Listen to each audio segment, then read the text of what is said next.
All of these big dick deviants is all catching hell in 2024. It's up for all of them. It don't matter if you Diddy or whoever you is. TG Jakes, any of them. All lies will be exposed. That's all.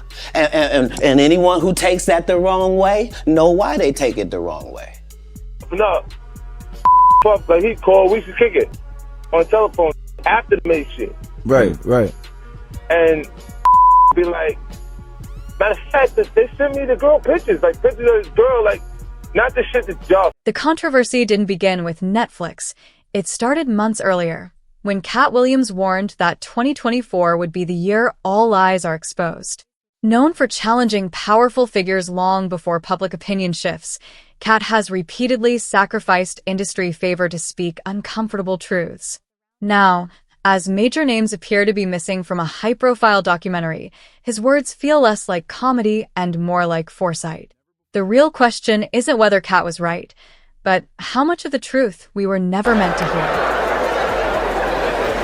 hear. Be in Hollywood, you never expected. They be having these big-ass mansion parties, and the mansion party, the whole mansion is a party, and then it's a separate party in the little rooms. I ain't been famous that goddamn long. I'm excited in a be at the mansion party. You be looking in all the goddamn rooms and you fuck around and look in the wrong room and shit.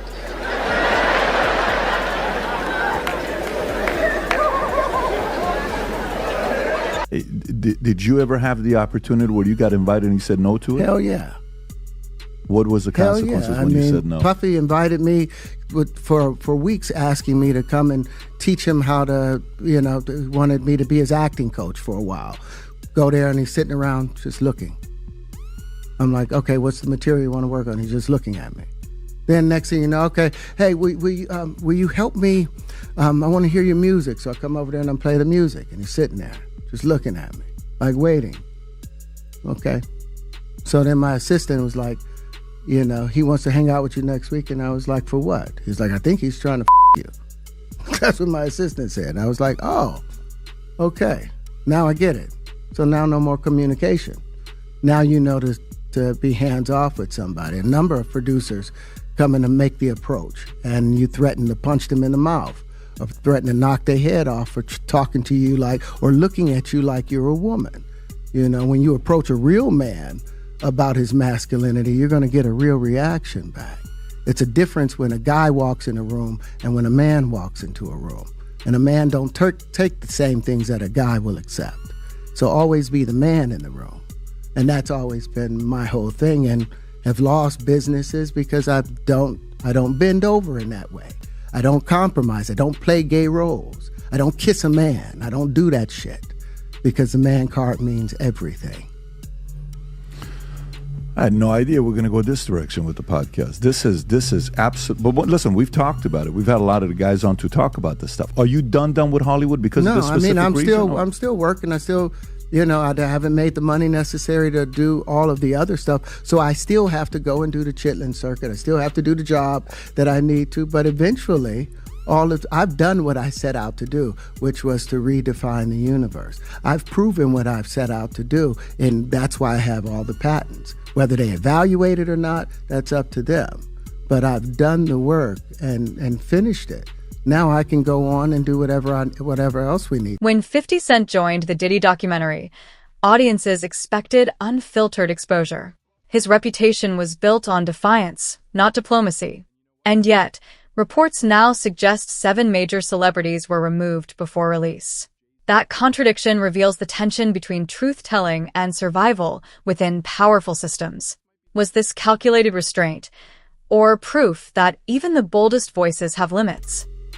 Isn't it weird that the government was so interested in Diddy's baby oil that they took 1,000 bottles away from his house?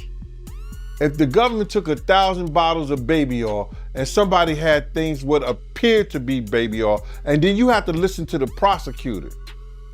He said that they seized 1,000 bottles what allegedly to be baby oil. Allegedly to be baby oil. So that's telling people that it wasn't baby oil. And people think that was baby oil, they out their mind. I don't believe it was baby oil. Yo, bro, when they went up in there, they knew what they was gonna find. They knew what was ever in that baby oil or that those bottles that appeared to be baby oil, they knew about that at first. You gotta realize 9 times out of 10, that individual that got caught at the airport, that was supposed to be their carrier, told them what they was doing and what they had. I wouldn't put him past that he told them everything. So when they went up in there, they knew they had to take whatever was out there, and that thing that appeared to be baby oil,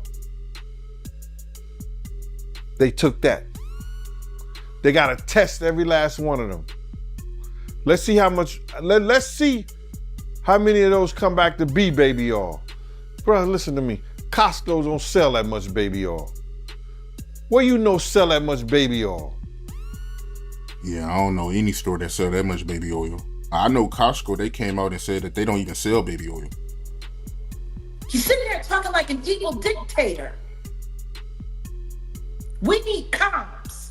We need a way into this conversation. We're losing, he said. We're losing. Losing what? Come on. What were you losing? But the key words that he said that were so important were, we need to be able to be speaking to the potential jurors.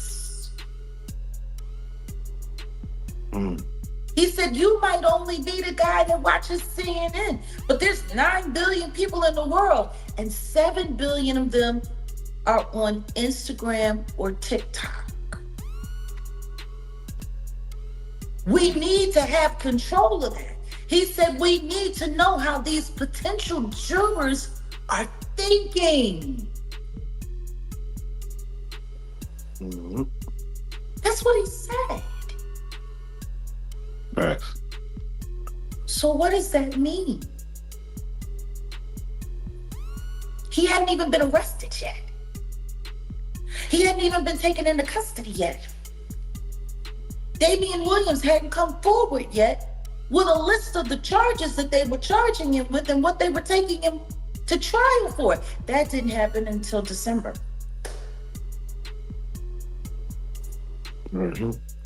So once again, they were losing? Losing what? Losing at what? We need to have control of comms. We need to make sure that we know how the potential jurors are thinking.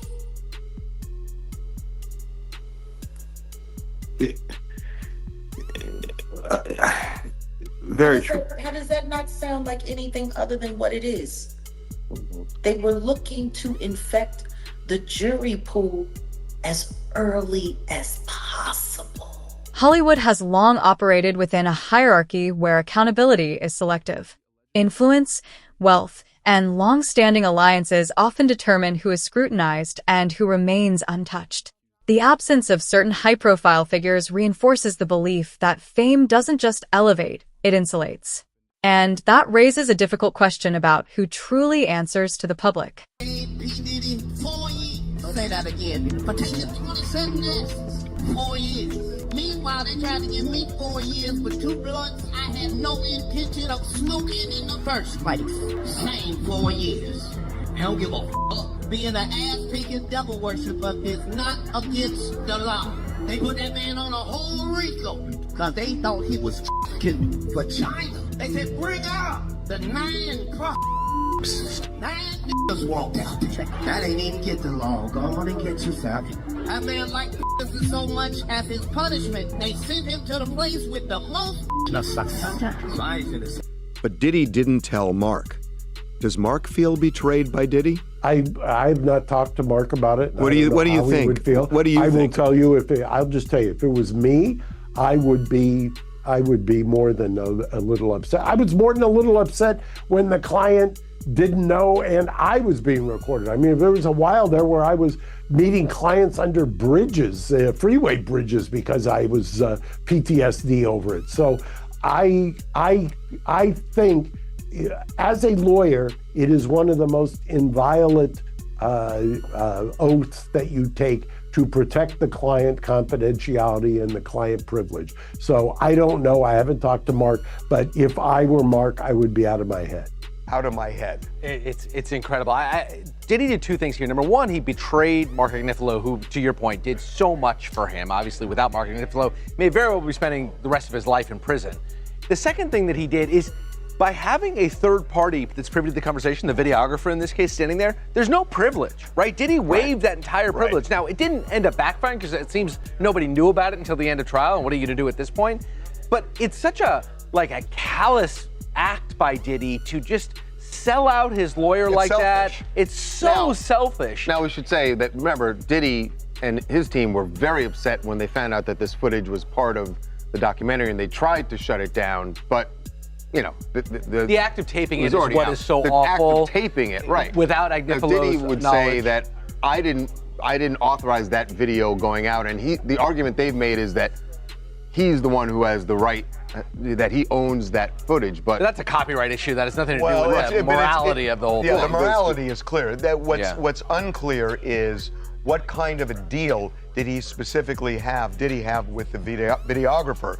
Because I'll tell you what the sense is that I have based on my conversations. I think it was a loosey-goosey thing. Yeah. And I don't even know they had a written agreement. And if they didn't have a written agreement, the videographer is the one who owns it. Copyrights cannot be transferred through an oral contract. Nobody, you have to put copyright transfers in writing or they don't count. And there you go. I think that happened here. Yep. Stephanie calling in from Brooklyn, New York. Diddy needs to take some accountability. He's more mad at the lawyer than his own actions. That fame all has gone to his head, and 50 did a great job on the documentary. It was a scary watch, sad, and... Behind every documentary lies a legal battlefield shaped by defamation laws, NDAs, and the constant threat of litigation. Even credible stories can be sidelined if the risk outweighs the protection. In this case, silence may have been chosen not because of doubt, but because of danger. When truth becomes a liability, what responsibility does the media still hold? What was coming forward that had never come forward before. Kirk Burroughs finally admitting out loud that he had been essayed by Diddy. Mm-hmm. That's a first for most people to hear out loud. Do people know that it happened? Absolutely. See, and this is the biggest problem. Like I've been telling y'all, it's funny how people like to sit there and pretend like everybody ain't heard about all of these things in the backdrop. Like everybody ain't heard about all of these things throughout the years. That's the one thing that I love that Kirk Burrows was saying at the end of episode 4 when he first, dropped the bomb that he had been essayed by Diddy. It was Kirk Burrows. Yeah, who has been here since the beginning. Yeah, he's the founder.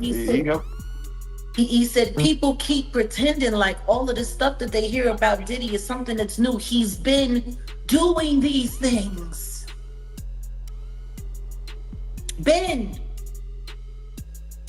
He's a witness to offenses that happened over 30 years ago.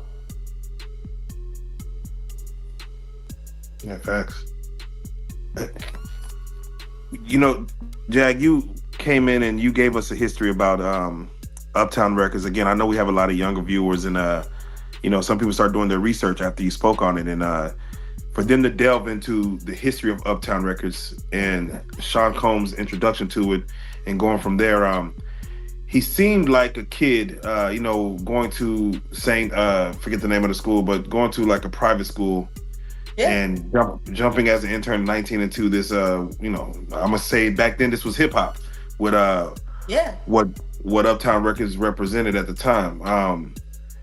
He didn't smoke, he didn't drink, and then it seemed like after just a couple of years, there was one part he said, "Silence in the industry is rarely accidental. Careers, reputations, and personal safety often depend on knowing when not to speak. Those who remain quiet may not be innocent, but cautious.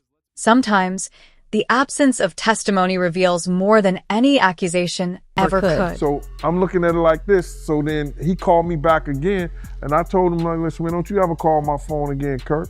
You know what I'm saying? Because we had got into it about somebody calling him. He told me Groovy Lou called him and wanted to know why Gene's still doing this to Puff and everything like that. And I mentioned it on the Gene Deal show. You understand? I said something. Then he called me back like I was lying. And listen to me, Kurt. Don't call me about what these clowns and these niggas say right here, bro. I had nothing, and especially don't call me talking about what I gotta fix, when in fact you know what you told me and you know what our conversation was. You know what I'm saying? So the whole thing about why I'm not in the thing, the lady was talking greasy to me.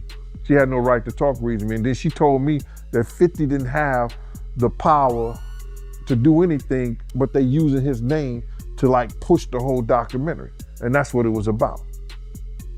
So that's why you don't see a cameo other than the pictures they used of me on the film in the documentary. I got like 3 or 4 pictures in the documentary that I've seen of myself. You know, some people say they saw more, but I know three different times where I was certain places and you could actually see me in the documentary, and that's the only thing you're gonna get. But the stories that they told in the documentary, bruh, come on. They could have went a whole lot deeper. They could have did a whole lot more. So I ain't in the documentary because that lady that was the director, I think, what's her name? Alex, Alex Stapleton. You know her name, Mighty? Yo, Mighty, just give me 1 second. Give me 1 second. I'm gonna look this up, all right? Okay. Her name is Alex Stapleton. The director that I spoke to was Alex Stapleton. She was the one who told me that she was the director, she was the producer, whatever, this, that, and the third, the whole 9 yards. And she was talking mad greasy to me. And listen here, it's no matter, after you talk that kind of talk to me, it's no amount of money she could have paid me anyway for me to get in there.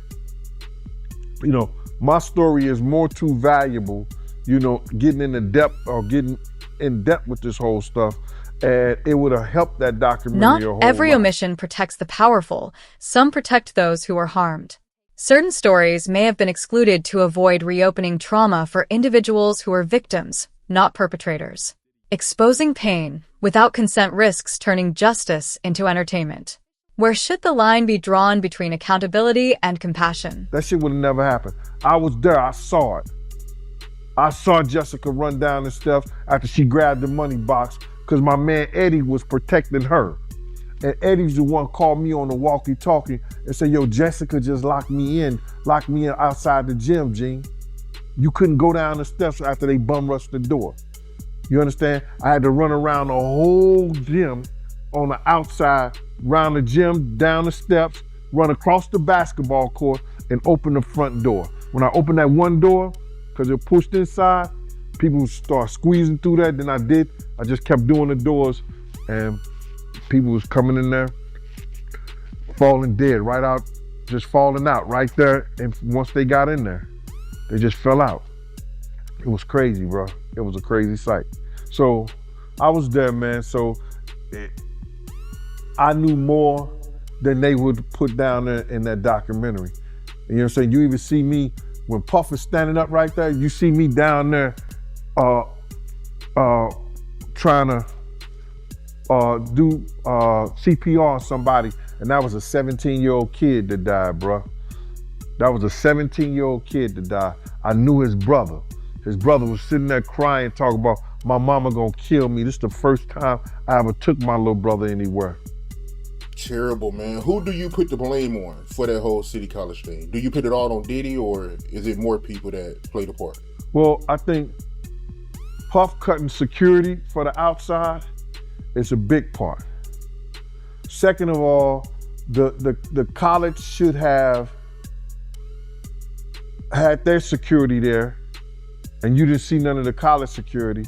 And the college should have let the police department know that it was a function of that magnitude that was coming. So it's Diddy and the college and the security and the school. to get into this documentary, man, because I want to get your point of view, man, and I want you to break it down. It's one part in here where Eric Sermon, he told a story about how he was in the car with Misa, and Diddy caught him in the car, and Diddy swung on him. You seen that part? Well, Eric Sermon said that Puff swung on him and invited him, and he invited Puff to go around the corner. But a lot of people, Kirk Burrows told the story, and I told him, like, because we knew that had happened back in the day. Audiences often demand total exposure, but responsible journalism must weigh harm alongside truth. Selective storytelling, however, risks eroding trust when viewers sense manipulation. Transparency about limitations may matter as much as the story itself. Can media remain credible without being complete? And as you know, him and Diddy, they've been cool ever since. Him, Diddy, the Jigga Man. That was another thing I thought that was interesting, that Jay-Z wasn't mentioned at all in any of this documentary. Yet he was there for so much of it. Because right after the Diddler beat the crap out of Steve Stout, the Jigga Man poked up on Rivera. Not long after that. All of this stuff happened around the same time. Why do you think Jay-Z wasn't involved in none of this? Well, I mean, he was involved in a lot of it. You mean, why wasn't he mentioned? Yeah, mentioned in the documentary at all. I mean, there was a lot of people that weren't mentioned. Matter of fact, not too many people in the industry were mentioned who were there and present. Isn't that cute? Very true. They found a way to tell that story while they kept everybody else clean. Jag, how come you don't think... Episode 2 focused heavily on Tupac Shakur and the East Coast, West Coast beef. They were saying that Diddy was technically jealous of Tupac and Biggie's friendship, of Tupac's success. Technically. Yeah, technically. I mean, they said it right. Diddy wanted to get down with Tupac. Tupac didn't want to have nothing to do with it. Nothing. He wanted nothing to do with Diddy. He was interested in helping Biggie. He was interested in promoting Biggie. He was interested in where that whole thing could go. He saw the promise. And I think he knew that Biggie was being taken advantage of. I think he knew that. As omissions become clearer, Katt Williams' warnings carry renewed weight. He wasn't just calling out individuals, he was exposing systems designed to protect themselves. What once sounded extreme now feels precise. Perhaps the real failure wasn't disbelief, but delayed listening. No matter who gets hurt, we could go on and talk about, Nia's mother, supporting them, doing this like that. Kirk Burrows said he slapped the shit out of her. I seen her curse. I was there when he cursed her out. So that's not far-fetched for me. That's not far-fetched for me. We know what he did to Cassie. We know he did to Jane Doe. It's a lot of other women he did the same thing. And here go these clowns out here, they supporting him. Why? What secret do Diddy have on you?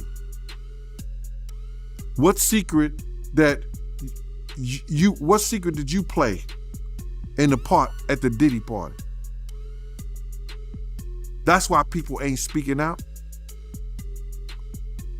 That's why people